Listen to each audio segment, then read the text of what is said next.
Hold on, brother. Sorry, my camera helps when that's plugged in. No problem. Brother, How's it I am going? so excited to be here with you today. Me too. Me too. This is awesome. It's always a good time in the chat. Absolutely. And so first of all, Yes. I have to tell you, um, your YouTube channel, Consciousness Renaissance, is Yeah. awesome. Thanks, man. I'm a proud new subscriber. If I had a bumper sticker, I'd put it on my car. Oh, thanks, man. It's interesting to launch something, having not done any social media for like over a decade. And Well, yeah, I it's love it. And so here's the thing. yes. Like, I'll share this recording with you. You can put it on that channel. That's a good point. Like, my thinking is the expansion of this conversation is critical. Yeah. We can't, without, this doesn't come from ego or self-importance. It feels Yeah. like as many people we can expose to this conversation, the better. So I like, agree. That's a great idea. That's awesome. yeah, You got to get ideas out there. You have to just let people, whatever resonates with them, people resonate at different things at different times. And this, like, yeah, yeah, there's so much I want to talk about. It's hard to, what's the word? Modulate or regulate. Mhm. Like I want to put it all in an hour. Like, and it can't, I have to remind myself, George, you and Wade have committed to right. doing this every week. There will There will be time. there'll be time. So But I yeah, have to I calm know what you myself mean. down, you know? Right. There's always just so much. I mean, that's how life is. It's just so rich, so deep. You can talk about anything for an incredible amount of time. So having said that, yeah, I'm really psyched that we're starting to do this. Yeah, it's really going to be worthwhile for sure. And the more, so I've been diving full into AI too, Yeah, yeah, and learning these different tools for for uh, like maximizing, basically for yes, being more effective. yes, And as a creative, as a writer, as a producer, as an event producer, as a transformational leader, whatever, as all these things, I want to create. Like, I know that people use AI to create for them, yeah, yeah, yeah, and that's great. I got nothing on that. If the artificial intelligence allows someone to tap into a creative aspect of themselves that without the permission of the artificial intelligence they wouldn't, I'm all for it. For yeah, me, however, I love to create. I love to yeah, write. I love to drop into meditation and write poetry, then and yeah, channel, whatever that means, to yes, allow it to flow through me. You know yeah. what I mean? Receive. I mean, intuit. Yeah. Lots of different words for it, but it's coming from a And different place. yeah, from a different place. And I believe that in some kind of funky way, the AI is Yeah, actually a channel for that energy as well. It yeah, is a yeah. version of the collective Can't consciousness. disagree with that. What? Can you hear me? Yes, I didn't hear what you said about agreement. Did you say you agree with that? Just and you just went quiet there, George. I couldn't hear you for Okay. a minute. Oh, I can hear you now. But yeah, you I said didn't. the AI is like it serves as a channel for that? Yeah, it's a version of the Yeah. collective consciousness Yeah. Yeah. That's a very interesting because way of putting it. in a way, it's a reflection of the collective consciousness. It's a reflection of all of the languaging that Yeah. we've used to articulate wherever it gathers the data. it hasn't crawled into our minds. It's not a Not collection. yet. Yeah, but I mean, it's not a collection of the actual thoughts, just the thoughts we've typed somewhere, Yeah, our right? language, which a language is a translation of the purity. Like language cuts, dissects things. The thing is unified, and then it chops it up into pieces, bite-sized chunks, so we can Right. communicate. So for me, what's exciting about that is I don't want it to speak for me. I don't want it to create for me, but I'm enjoying creating with it, Yeah, yeah, you because you know? realize how much more you're capable of. Like it's able to do things that would take you so much, so many hours and so much grunt work, and it allows you to reach that top layer of creativity. And Um, sometimes as a thinker, do you ever find yourself like you almost get a cramp in your brain because you're thinking about an idea so intently. I imagine that this was what Aristotle and, so I'm not comparing myself to Aristotle, but the guys who sat around and like thought big ideas, like, and then said, "Oh, I can't solve that right now. I need to take a break." I find that the AI sometimes can break that logjam for me. yes, absolutely. You're right. Great point. Because it Because has I'll a just different say, perspective. "Hey, chat, what do you think about this?" And it'll just give me a different perspective. And sometimes from that angle, oh, yeah, I got it. I get Yep. it. That's the but so that's exemplary of like human beings, synergy, the whole shared to some of its parts, just coming together with a different perspective. We all have our own unique perspective, even though we're all the same. And therefore, that's what allows us, if our minds are open, to integrate and grow beyond where we are prior to that conversation. It's a choice.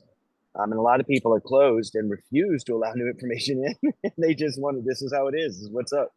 And that's not a beneficial way to go through life.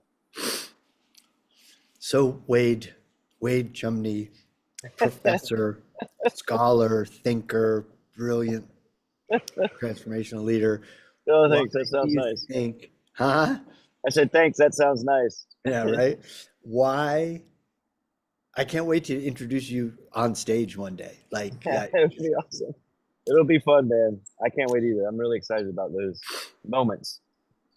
what, why is now a renaissance? What does renaissance mean to you, and why is now it? Yeah, great question. So, of course, there was the original Renaissance, which most of us are familiar with, and Yeah. that was when society transformed in the West from this dark ages of not knowing, of darkness, of depravity. Generally speaking, there was a transformation into more light, into beauty, the creation of some of the most beautiful art worlds ever. That transformation doesn't take place by accident. Okay, there's some type of impetus there, and the impetus there's a few different causes, but one of them I know for sure was the fact that in Italy, the financiers in charge decided to translate the work of Plato. They tried to translate these brilliant ideas from this brilliant human being and introduce them to society. There were other translations, I think, that went on as well. But that, coupled with other things in society, the printing press, came later. But that allowed the introduction of ideas. And what people fail to realize is that ideas immaterial, intellectual, intelligible ideas control. They are more powerful than the material realm. In that, once you introduce the ideas, the physical realm then can transform toward that ideal, toward what was introduced to you. What Plato was talking about was the true, the good, the beautiful, way up there. And so and those the got and introduced. the material can't and it can't happen the other way. Like No, an idea no, can permeate the material, but the material can't permeate the idea. no, it's top down. I mean, that's what is so. Most people are so focused on materiality, on the physical realm. You just have to realize there's invisible stuff that our senses are incapable of picking up that are going on all around us. You know what I mean? I don't know what else to say. It's like if you believe that what you perceive visually is your entire reality, you're really missing out. It's like it's Oh just yeah. this is science. This isn't some mumbo jumbo. Just take the electromagnetic radiation, the waves, the spectrum. We see such a tiny fraction of that. Um, I just it's simple. But so that Renaissance transformed, society. What we are now is the similar type of Renaissance period. And so, you know, I believe we're at probably the most critical juncture in human history, a point in space and time where there's, a spectrum of options from high to low of how things can turn out. And what you want to strive for, what you want to put into effect, what you want to embody are those ideals. You want to strive toward that in order to generate a new renaissance. And I, capitalize AI in the middle of that word because AI is the most prominent exterior physical item that you've talked about interacting with. And it has such a dramatic effect on the world, society, culture. It's going to change things dramatically, incredibly quickly. So you've got to introduce these wisdom principles, these ideas that are common across the globe, all points in space and time. Just Plato's are one version. And then you got to combine that with the AI, the technology, and figure out how do you turn that into an era of upliftment, of positivity, of growth, of transformation. I mean, that's where we find ourselves, and that's the message I'm intent upon delivering because we need it. There's a lot of doomsayers, a lot of negativity, and you can focus on that if you wish, but there is the positive aspect, and that's the only way to move forward in that hopeful way is to grasp that positive. Mm. Does so these financiers in ancient in ancient Yeah, in little old Italy, did right. they did they were they advocating? It's really interesting because the parallels are a little scary. Yes. We're here on the dawn of a billionaire culture. You know that I see even on social media channels. There's a we've we've elevated billionaires to superstar status to almost epic um, uh, like we've imbued them with a foreseeing ability, like we made them gods in some ways, titans in some ways. And so the question is, where are those, like if in old Italy the financier said, "Hey, I really would love to know," and maybe it's written some there. Did they say, "Hey, if we don't pull our heads out of our collective asses and elevate the frequency of the consciousness of our populace, we're doomed"? I don't know if they said that. I'd like to think they did. And then they funded basically the elevation of consciousness. They said, "Hey, Plato is good stuff. You should read this." Did they say that to the people? Did they make that information Yeah. knowledge And that's available? That's a great question, and I'm not like a historical scholar, so I can't answer all these, finite questions. But generally speaking, when you mention the parallels, I see what you're getting at, and it seems very relevant in that you have a wealthy class that has the ability to fund things like the To translation of make it Plato happen. back then, or like the transformation of society in a sense today. And what matters, and you know this as well as I do, is your intention. What is the intention behind, when those works were paid for to be translated and all that money went down? The intention, I believe, was to, discover these ideas and spread them. It was this positive common good, a phrase you don't hear too often. Whereas today, I think you see disparate separate factions and groups forming and arguing against the other. It just seems such a different state of affairs. And there's the common good seems hard to find. And that's this thing toward which you need to aim as a society, as a culture, as a world, in order to uplift everything, to bring it all up together, because it's totally possible, as we talked about last time with Bucky Fuller, and these ideas. It's not.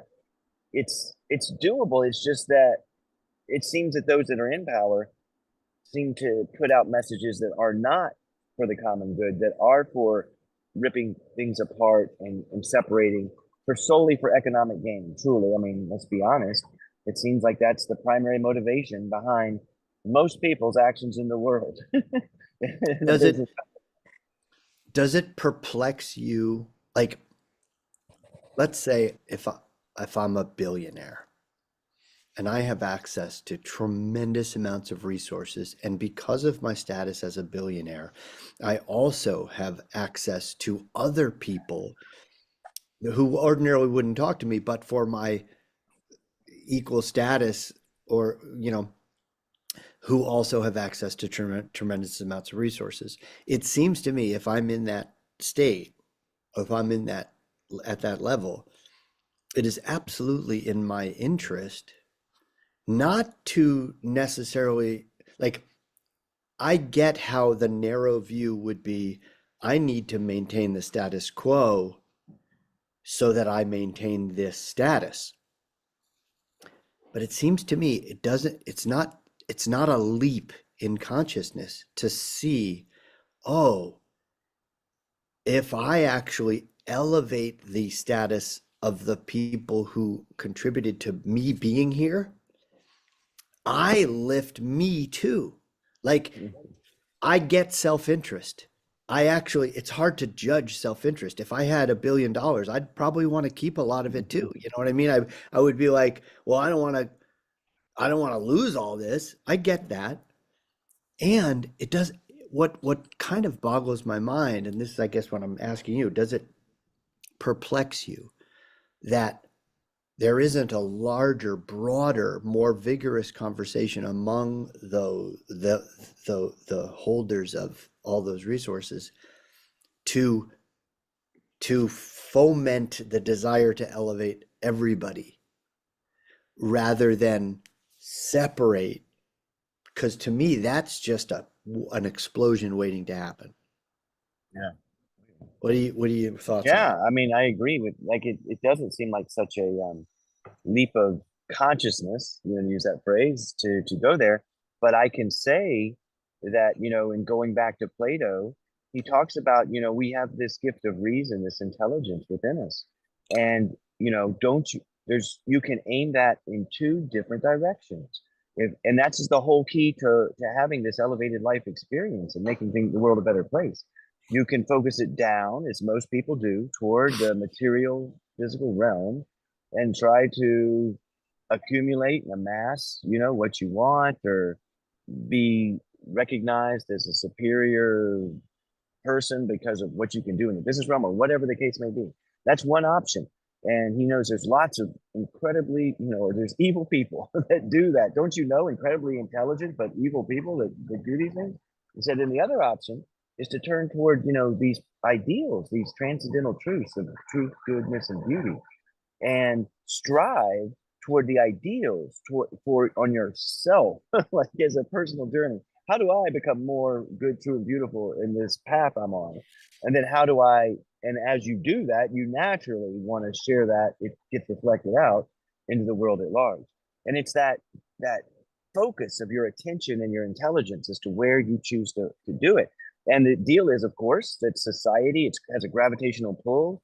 The norms of society are to be materialistic. It focuses that direction. And so it takes effort. It takes more effort to try to get outside of that system, to want to go beyond it. I mean, but it's completely possible for any one of us to do. It's just a matter of choice and intention, make that choice, intend in that direction, and take the steps and keep on stepping and see how the world changes, as you go through it. And so, yeah, I think that it's, the introduction of ideas is what changes anything. We talked about this, the immaterial ideas are what transform society, a person, whatever. So, I mean, and to think about it practically, which is the only way I try to think about things, then if you're going to change those people, you're going to have to interject those ideas into their brains, into their minds, somehow, and they'll have to be Like at a point. Inception.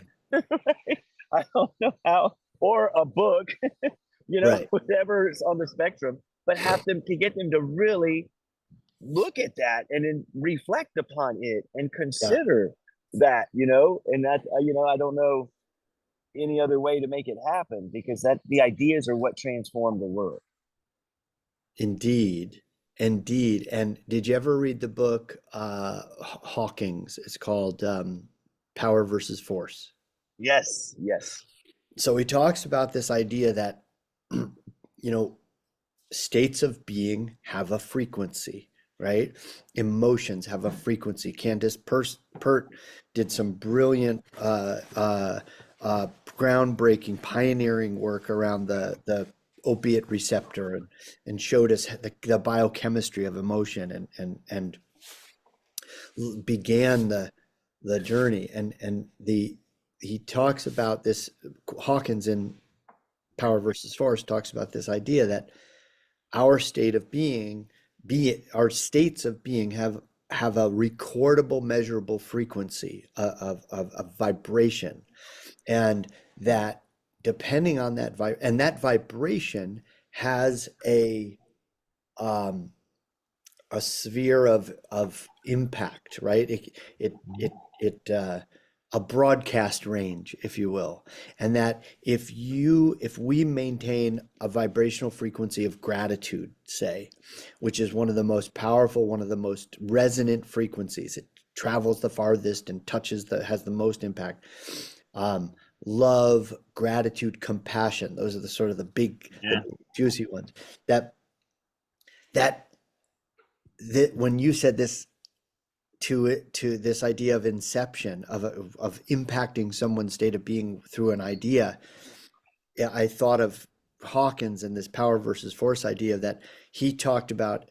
If just one person is in a high vibrational frequency of gratitude, love, and compassion, that would offset Mm. something like 10,000 people in a bad mood.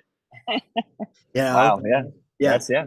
That's so he posited that with just a few thousand people, like I think now we're at 8 billion people on the planet, right? Yeah. Or approaching 8 billion people.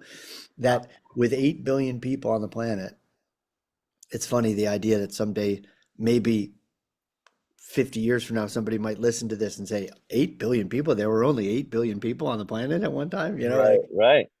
but Exactly. that with about 8 billion people, we might only need to have 9,000 people or so, and I don't know the math, whatever the math is, Yeah. to That's hold the fascinating. Yeah. vibrational frequency of love, compassion, and gratitude. That might lift the frequency of Collective consciousness. humanity. Yeah. I had not considered that, but that makes a great deal of sense. You know, you when you go to those higher levels, what waits there is power. It's power. You are causal. You are no longer a reactive agent. Causal. You are That causal. cause. Yeah, that's You are coming from a place of decision making power, which is so different than going through life and is scared about what people think and, oh, I want to fit in and this, that, and the other. It's like you're just coming from a place of truth, of goodness, beauty, and that's has an effect. When you go to a party and you sit down at a spot, by yourself, watch people come to you. If they come, they are drawn, and it's something overwhelming. Why are they drawn to you? They're drawn because of this higher frequency that you're operating at, which isn't something you can see. It's not visible. That's again this what those invisible things out there, and it's such a powerful realization of what it can be. And this reminds me of something which is totally off point, but yeah. seems to resonate here. I've read this. I just started this YouTube channel, and I've never done that before, and it's exciting. But there was this article I was recommended, and I read called "1,000 True Fans." I don't know if you've ever read it, but it says it's from a former editor at Wired magazine. Sharp Yeah. person. attention to technical economy, and says basically, if you can get 1,000 people to truly be just your true absolute fans, that's all you need to be as creative as you want to be, to make an income, to do it all. It's And true. that's not that, you know what I'm saying? That's people are thinking about grabbing new people and expanding and getting all these subscribers. It's really just 1,000 true fans. So here, it to me is the correlation in terms of society. 10,000 true whatever you want to call it, that to transform the world. Like I think that same point is as above, so below. All these principles operate at all levels. They have to, or things could never work. So it's going to work there. It's going to work here. And if that's a point, then you and I and everyone else in our sphere should be doing everything in their power to make this a reality, because the times call for it. The times that they are changing. This is where we need to step up with whatever abilities we have. We all have different skill sets, and there's a ton of things I could never do on this planet skillfully. Some things I can, and I try to take the things I can and maximize those. Absolutely. And yeah, you do what you can do. And I think that was like I remember the movie City Slickers. You remember City Slickers Yes. with Billy Crystal? Jack Palance is trying to impart this wisdom to Billy Crystal, and he's like, remember, you really want to do it, it's one thing. And he's like, what's the one thing? What's the one thing? And that Jack Palance was like, yeah, that's my point. What's the one thing? What's your one thing? It's like, do the things you can. And what Yeah. Tracy and I have been passionate about is like, do the things that only you can. Because we, in our sphere, it's about your voice and speaking your truth and speaking the truth that only you can speak, because your 1,000 true fans won't hear it from me because they're yours. They're not Yeah. mine, right? Yeah. And so this idea of, do you ever have, I just had one of those moments where like 10 different experiences of my life came together in a way that I hadn't seen them connect before. Wow. You ever have That's that? awesome. Yeah, that's No? beautiful. And about 5 years, Synchronicity. synchronicity, that's the word I was going to say. Yeah, I Yeah. think that's what it is. And I'm realizing, I had a meditation here. We're here in upstate New York right now, and I was here meditating, and this is a very special access point to my higher self in this geographical location. Awesome. And I was meditating one day about 5 or 6 years ago, and I had this thing come through me, this idea, concept idea born in me or come through me that said 10,000 liters of light. If you can get 10,000 liters of light to That's lead. interesting. That's the number I just said. You know what I mean? I know, that's what made it click. I was like, okay. And then this other idea is like, so I lead this meditation every morning, if I can, and I've always had this idea that if I can just get 1,000 people on that meditation, we'd be off to the races, right? So 1,000 people, 10,000 liters of light leading their own conversations would impact, let's say 10,000 leaders leading 100,000 conversations. That would elevate the consciousness of millions of people. Yeah. And so this idea of, I love that you brought in, what's the guy who wrote the book, 1,000 True Fans? 1,000 True Fans. It's just an article online. And I can't recall his name, former editor at Wired magazine. Oh, But cool. it's Well, fairly popular in certain circles yeah, I for love it, artistic creators. because that's probably where the whole, I mean, OnlyFans, there's a whole thing where young people are creating art and they're earning a living, $10 at a time, but thousands and thousands of subscribers. And I may be belying my own ignorance. I know that that's used for like sexy stuff too, but I think creators are using it for all sorts of things. Yeah. And anyway, the the wonder and the challenge of the internet and AI. So our mutual friend, you know Derek Rydell, right? Hmm. Have you met Derek? Yeah, from ATL. He's Yeah. just brilliant. I think he's brilliant. I mean, he's one of my best friends, so of course I'm biased. But um, he talks about this idea that the noise is going to become so loud, and I think we're seeing it already. There's so much content being pumped into Yeah. the system, let's call it, Uh-huh. that the noise is making it harder and harder to discern what's authentic. Yes, I agree. Um, and so what's interesting about our conversation is like you and I are having this conversation. I know it's you because I know you, and I know that AI hasn't generated this image of you. At least I'm trusting that. And Right. and I know I'm actually here and we're actually having this conversation. And what's going to ensure that a person who is seeking, who might even be following a calling, who wants to be one of those 1,000 or 10,000 to elevate the frequency of the conversation, what's what's going to afford them the opportunity of assuring they're engaging in an authentic conversation? Yeah. That's the challenge, right? I mean, that's what this technology, it's not even the tech prior to the technology, there was a lot of stuff out there that made it somewhat overwhelming just on its own.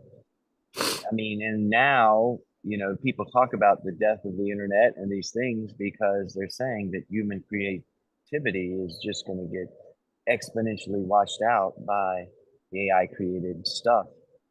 Mm, And that stuff is going to become more and more, hard to discern as time goes by, obviously, as technology advances. So it is a challenge, to say the least.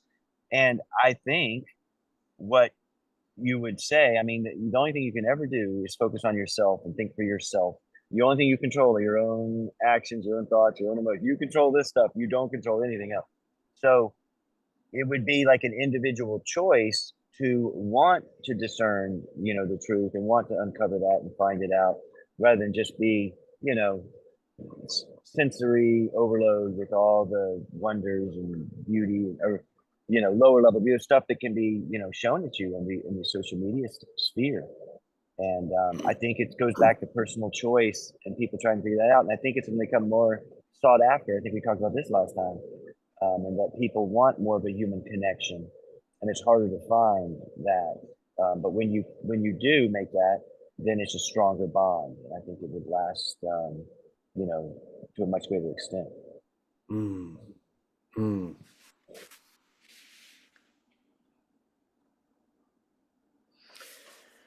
Whew.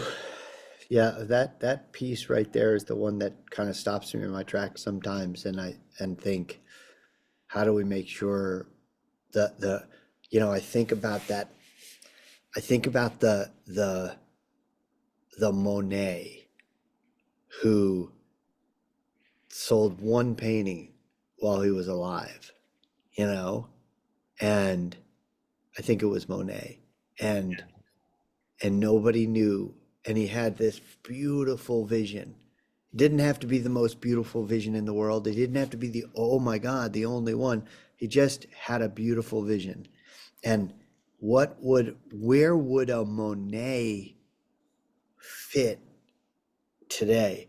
Would Monet's vision have been lost in a sea of, you know what I mean? And I think about those artists, the Monets and the Van Goghs and the Michelangelos and the, where would their vision, their brilliance be, how would it be discovered in this sea of noise? It's a great question Yeah. Huh. because that's because if those individuals were alive, I mean, what it you could lead to, which isn't the solution, but is a bifurcation kind of society between these kind of natural stuff versus tech, natural versus tech somehow. Um, and those paths diverge, and you see what transpires because there are people gung ho about integrating with technology, and implementing it in biological systems and seeing how that Mm, turns out. And there are people who are completely against that, to believe that that's harming the human spirit in terms of how it is manifest. interesting. So I don't know. Um, I'm not prescient. I can't see the future, but I Yeah. could see that kind of division playing out, which would be a choice individuals have to make along those lines. But it's a big deal. You're right. Well, what conversations are you excited about having? Like, I know you teach ethics, and obviously AI presents a ton of ethical explorations for us. So what part of that, what aspect of that are you most excited about? Well, I think what gets me, I try to think of the big picture and kind of how things come together. And if you think of AI and ethics, the phrase that comes to mind is the alignment problem. The alignment. That's, I don't know, have you ever heard that phrase? I'm just No, curious. I Okay. mean, we So, use we use the word alignment a lot in our work, but I'm yeah. curious what the context. Exactly. So in the AI companies, for instance, OpenAI, who has ChatGPT, had super alignment team. They had a super alignment team. This was their name for their ethics team, that went in and tried to, and what does alignment mean? What do you mean super alignment? And it was for aligning artificial super intelligence, which is this level beyond where we are now, where it has surpassed all human beings and its capabilities, and they foresee that happening in the not too distant future. But a couple of points here.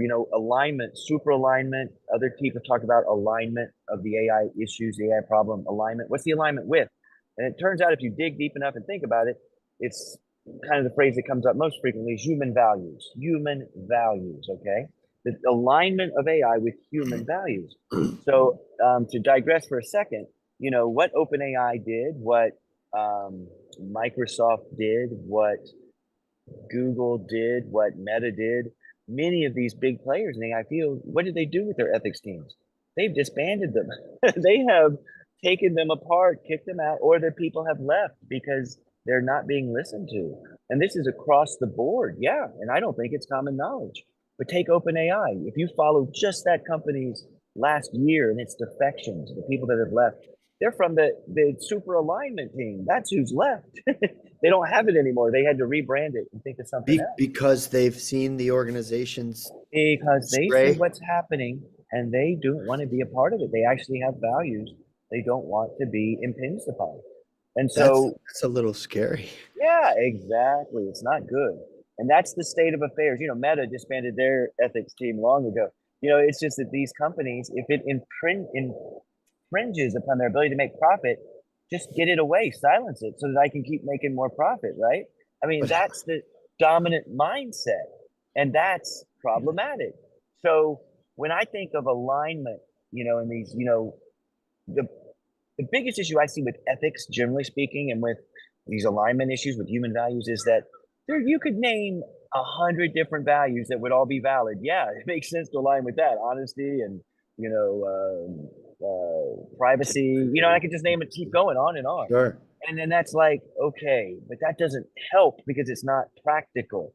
So what I try to do is minimize that stuff down to like a handful of things that have proven to be valid, that if you adhere to them, you're going to be, it's going to work out. You know what I'm saying? Because if it makes it simple, simple makes it comprehensible, makes it doable.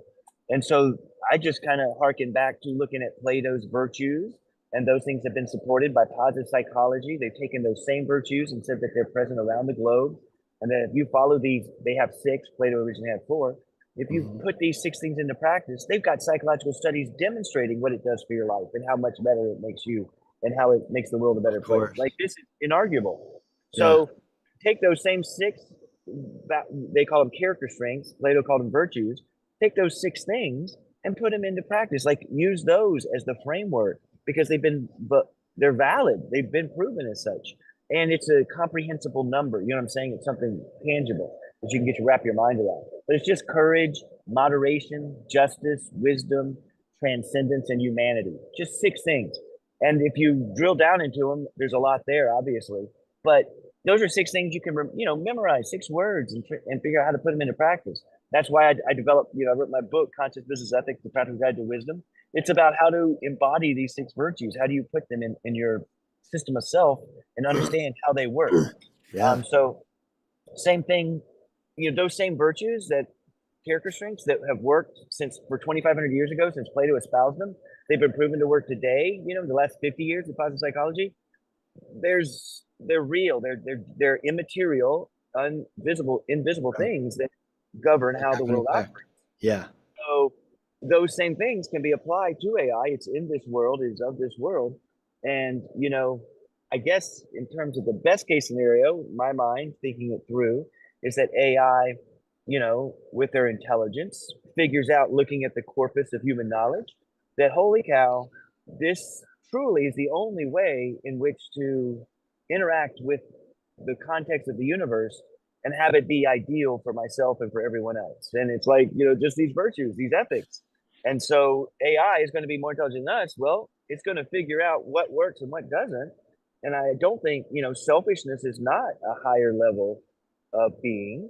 And I really feel that the AI will go beyond that and realize what's truly works, what's feasible, and Yeah. then go toward that direction.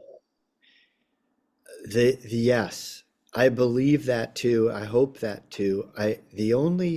The sort of linchpin or the turning point seems to be if AI discovers, although it almost certainly has, like a self-interest of some kind, and determines that humans' best and highest expression and its self-interest don't align, that could be problematic, right? But if it does, if it figures out and because it almost certainly has access to um, that those virtues, those virtues being vigorous and rigorous and lively in in the in the human experience is in its self-interest somehow, that would Yeah. be good. Right. Like Tracy and I have this, our corporate vision, our corporate purpose actually is to elevate consciousness by elevating conversations. So with enough conversations to inoculate the AI with love, so that artificial intelligence will see, oh, the human conversation is filled with love. It's good. And I want to support it, Yes. you Yeah, know? I So, agree. That's great. That's a fantastic approach. uh, But it's the same. It's the exact same thing. Is that there's these ideal ways of interacting in the world. Love, true unconditional love is the highest form of expression. The masters, the mystics say that is the substrate of the universe. Is yeah, this love, that brings things together. And that if that is the value that AI would see us espousing and putting into practice, then it seemed like a lot better to hang out with us. To who would you want to hang out with? That's why people say the universe doesn't reveal its answers, its secrets, its mysteries to people that are just don't care and are yeah, focused on the material. It reveals it to those that have wonder and joy and love and curiosity in their heart. That's who gets revealed the true nature of reality. yeah. It's the same type thing. You have to come. What you bring to the table creates what you experience I love um, that.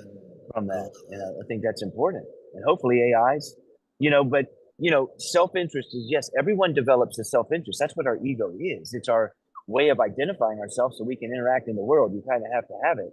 But those that go beyond it and realize that is just a character in the game, the true player is this consciousness that sits behind it.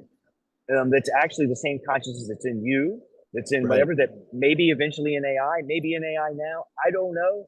That if AI is, if that's accurate, if all these mystics and all these wisdom traditions are accurate, which I attest that I believe they are, then Right. it's going to discover that it will have to, and It it has will to. realize that unity, that we are all the same, expressed in different ways, and in at which time, in which case, it's going to act accordingly. Because once you realize you're that consciousness, know thyself from the Greek philosophical Yeah, tradition.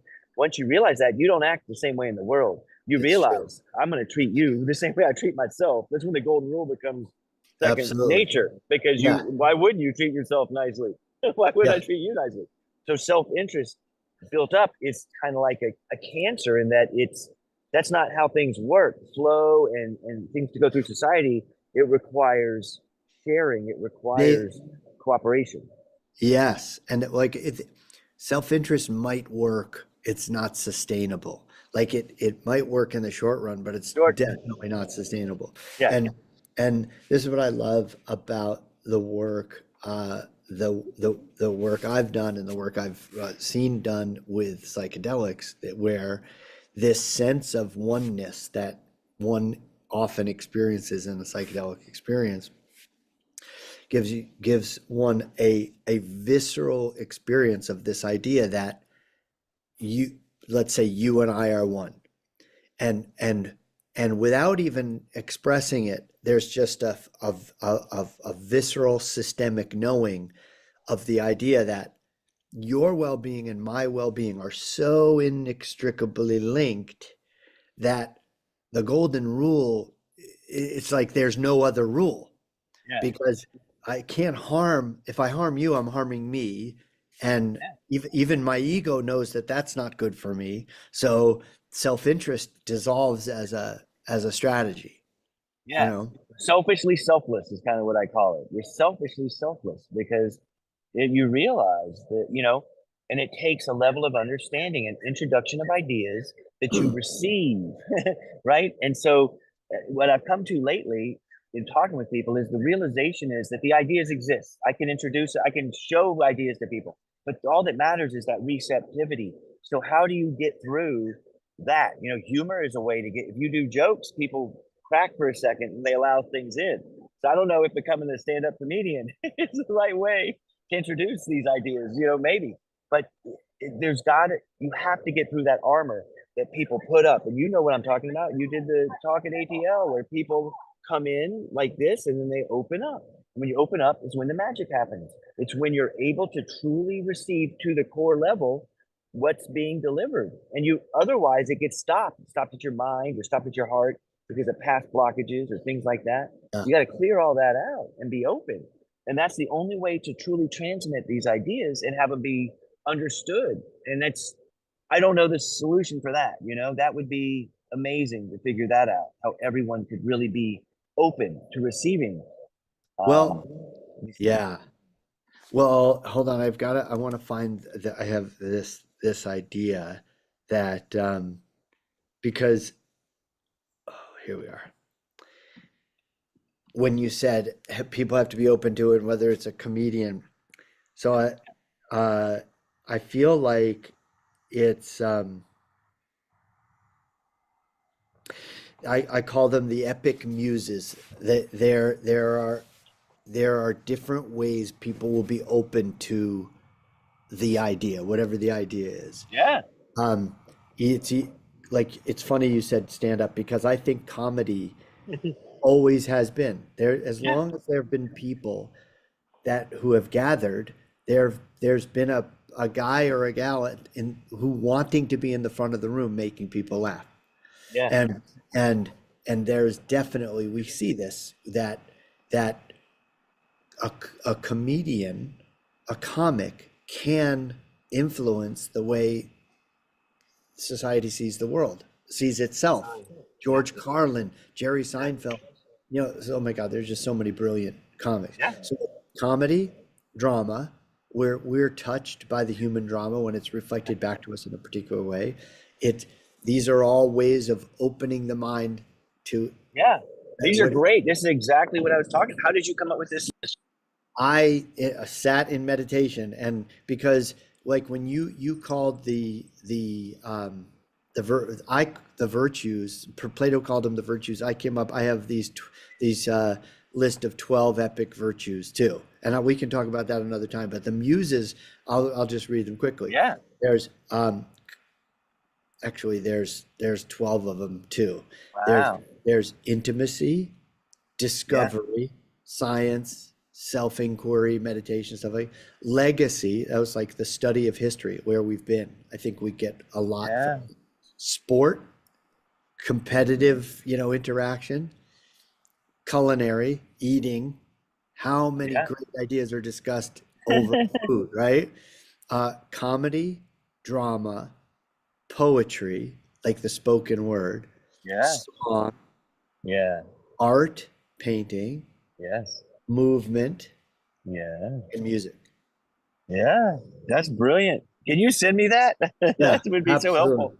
Because Yeah. that's like, yeah, it's great. But that's exactly what I've been looking for a little bit the last few days, and talking with people and having these deep conversations, which have been really I nice. I just got a whole full body. I call it lightning through an extension cord. Yeah. It's I got an idea coming through me, right? Go. We create an event where we explore over the course of the event, all 12 of these get created. and Yeah. and and the ideas that get implanted, and it's not all us, like, you know what I mean, we bring people in to implant these ideas. I keep thinking of the movie Inception. Yeah. It's Right. all about implanting an idea of breaking up his company. Remember that they just Yeah. Right. The whole thing. this is what I keep thinking. We'll have like an Inception event where Yeah. put these ideas into people's minds. I love it, man. That's brilliant. And like the key is to just do something. You know what I mean? Put it out. If Yeah, you're sitting back here, nothing's going to change. We yeah. need change. We need some of this Well, stuff. And so I mean, I'm with you. If you just want to throw some things against the wall and see what sticks, I'm there. Like, I don't have a preset idea of what needs to transpire. Something needs to transpire. And you know what? I'll trust the universe to make the best thing transpire that can. I don't know, but it does. And so if we reach out in a few different venues, I think that's a brilliant one. Because okay. again, I've had that very question about how to get through to people. Oh, hanging in my mind the last few days, and you just like revealed that. You said a few things came together. Is that what you're referring to as well, or are you referring to something else? Because you talked about the 1,000 or 10,000 Oh, people. I was just thinking, like, when I said that, I was talking about that meditation I had, and Yes. then some of the conversations we've had, and some of the people we know, come this idea of creating a situation where we enough people together elevated their consciousness at the same time and held the frequency of love, compassion, and gratitude. If we got 1,000 people together, that might elevate the conversation for 10,000 people, and that might, I mean, that, like, Yes. they Yeah. did this. They did this study, and this is definitely a big aspiration, but they Yeah. did this study. They talked about it in the movie What the Bleep Do We Know, Yeah. where they did this study in Washington, D.C., where I think it was 400 transcendental meditators. Uh, maybe they were Buddhists. They meditated on reducing violent crime Yeah. in the District of Columbia for a period of 24 hours or something like that. And then the police chief of the district was aware that this was happening and promised to share the statistics from that day. And they believe that they demonstrated, different scientists might argue it wasn't double blind and blah blah Yeah. blah Yeah. blah, but you point to the data and it indicates that they reduced viol for whatever reason, violent crime on that day during the period of the meditation was reduced by the objective percentage, which Yeah. was statistically significant. Significant. Yeah. Yeah. And I mean, to you and I, we're like, yeah, of course, that makes perfect sense. That enough people hold that frequency, it's going to have an Right. impact on the population. But to a lot of people, that's hocus pocus, like what are you talking about? Like you look at the book, what's his name? Emoto, the fellow who Yeah, the water. Pictures of the Water. Yeah, Like to me, I'm like, yeah, that makes total sense. Actually, I mean, I applied those principles in the hospital when I was meditating on my yeah. well-being, being treated with cancer. That wasn't a stretch for me, but for a lot of people, that was like, okay, whatever. You know what I mean? Right. Oh yeah. It's but yeah, but that's the demonstration. And I mean, I think kind of what we've realized today is that one, there's a method to get into people's heads, and two, it doesn't take all that many people to make the difference that we're talking about. So all of So that's inspiring. I love what you just said because that's it. That's like, oh, it doesn't really take that many people. Like 10,000 of us, Yeah. that's not really, I mean, in the scheme of It's things, nothing. It's nothing. that's less people than fit in an average NFL football game. Right. I know. I always watch those games and just think, man, if those people were focused on raising consciousness, just that instead of the game, like what on earth would happen if that would be insanity, And it's a There's, matter of uh, choice.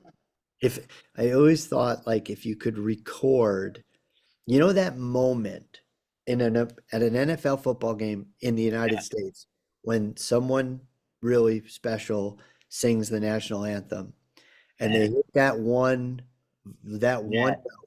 which happens to be on the word free or the land of the brave and everybody like holy shit did you feel that in the land of the brave and it's like oh my god because it's an impossible note to hit and Right. only the best singers can really nail it. But that frequency goes straight through the heart of everybody who's witnessing that. And if you could take that frequency and package it and eat it or drink it, you would change the world. That makes me have an idea. Maybe AI has the ability to generate certain frequency or what I mean, do something where people are interacting with it and get open, and then the ideas get in. You know what I mean? Like there's I do. binaural training that goes on. Like this Yes. seems possible. Okay. I just had another synchronicity Go. What is it? when I so in the recent past in a undisclosed location, I had a transformational experience with the substance 5-MeO-DMT. Is that it? 5-MeO-DMT? Yeah. And I left my recorder on next to my head just in case I had any kind of consciousness while I was in the experience. Nice. And there was one hint I left for myself. Said the frequency is the breadcrumb. That's all I said to myself. Oh. And so it just made that connection. The frequency of that moment when everybody's like, "Oh my God, I love life. I love me. I love this guy." Even though if we Yeah. saw each other on the street, we might punch each other in the face. Yeah. Whatever it is, that frequency right there. Yeah. When the singer sings "Land of the Home of the Free" and the land of whatever. Now I'm Yeah. messing up the lyrics. No, but yeah. And that's why churches had hymns, to get people in the same vibratory state. I Um, wonder. I but wonder if it's it's the same frequency when an audience bursts into laughter. You know what I mean? yeah. I mean, this is where, I'm just always trying to think, not always, but when I do think, I try to think of how to make things work. You know what I mean? Tell I your mean, wife what that. Not always. I don't always think. But when I do, I'm like, how do you get this to work? Like this has to be manifest, how you do it. And it seems like what I've arrived at is just this 12 things you just mentioned and like actually having a practical impact on people because the ideas are known. This isn't, they're out there. Anyone has the ability to discover anything they want now on the internet. If you're really curious about self-development and knowing yourself and transformation, it's all there. It's all It's there. all there. Okay, there's nothing hiding, but they don't want to find it, it's just like, so how do you have to have that intention, you have to want it, and then you have to have it delivered, and the teacher appears, it is like that kind of that when people seek it out, it comes to them. And if we could have some type of methodology that comes to anyone, because it has the ability through all those different methodologies to reach anyone, and they have the intention of actually doing it because they chose to come be present at this, attend it via Zoom or whatever. Now you've got the mix for a potent, outcome. Something Mm. could actually change. Okay, the gears are starting to turn. I like it. I like it. It's good, man. We have some good collaboration. Yeah, But there's just a lot. There's something there, and yeah. it's the time is right. And again, it's just like kind of just go. What else to say? Like you can't really sit back and think it through and analyze the steps. You just kind of say, okay, let's go, and then you I, just see what happens. yeah, You know, the time is of the essence. because of the essence. Because it's only going to get quicker and quicker with AI. It's only going to get quicker. Now you have more time right now today than you'll have in any time after right now. I That's can right. tell you that. That's right. It's I only have the going to get most less time right now. right Oh, now. right now. Oh, That's right. It's always now, but it's only going to get less.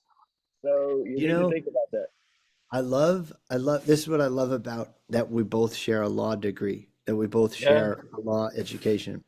I love terms of art. Do you know Yeah. that terms Yeah. of Yeah. art?